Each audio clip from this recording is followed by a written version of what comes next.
Днес ще разкрия за тайните на един от най-интригуващите музеи в света. Той се намира в Дания и се казва Обскура. Разположен в Нюкюбинг, Фалстер. Това не е обикновен музей. Тук на едно място се събират митове, легенди и истински неща, които ще ви накарат да се замислите за границите между реалността и въображението. Започваме нашето пътешествие с един въпрос. Каква всъщност е истината за този свят на сенки и тайни? Музеят е бил дом на Корнелиус Рьодер, страстен колекционер от 19 век, чието интереси се простират отвъд обикновеното. През 2017 година, при ремонт на сградата, екипът на музея открива скрита стая, пълна с артефакти, които Корнелиус е държал в тайна от цялата общественост. Именно тези находки стават основата на експозицията, която сега може да видите в музея. Но какво точно се крие за тези врати? И какво означава Обскура, името на музея? Думата Обскурам идва от латинския обскура, символизирайки мрак, неизвестно и сенчесто.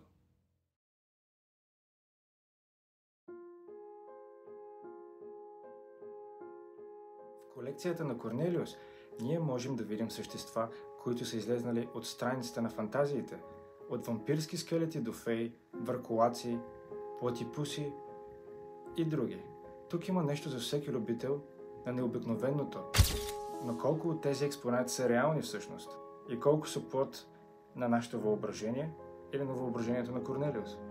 Тази колекция предизвиква всички посетители да се замислят върху природата на вярата и суеверието. Вече знаем, че много от тези експонати са били намерени под ключ в забравена стая, но дали това ги прави по-истински? Музеят в Обскурам не е просто за развлечение. Той предлага образователни възможности, които ни карат да разглеждаме света от по-различен ъгъл. Събитията, тематичните вечери и специалните изложби дават шанс на посетителите да се потопят дълбоко в историята на мистериите и окултизма. Крайно време е да попитаме себе си, в какво вярваме? Дали науката може да обясни всичко или има място за магия и мистика? Този музей предлага уникален баланс между образованието и предизвикателството на нашите предразсъдъци. Докато ние разглеждаме експонатите, става ясно, че някои от тях или много от тях носят следи от истински научни изследвания, макар и с допир на малка мистика.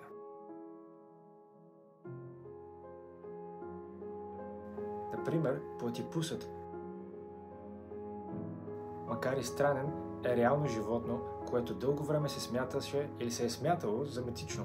Но какво да кажем за върколаците и феите тогава? Дали са просто легенди или има зрънце истина в тази история?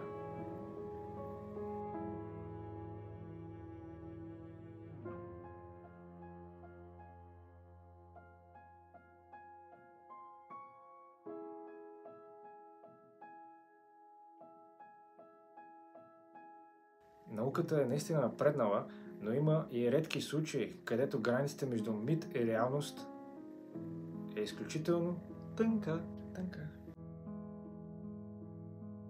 Музеят в Обскурам ни предизвиква да погледнем отвъд очевидното и да се замислим за тайните на човешкият разум и за всичко необяснимо. Това е място, където може да изследвате границите на реалността и да се срещнете с историята на суеверието и да се запитате какво всъщност знаем за света около нас.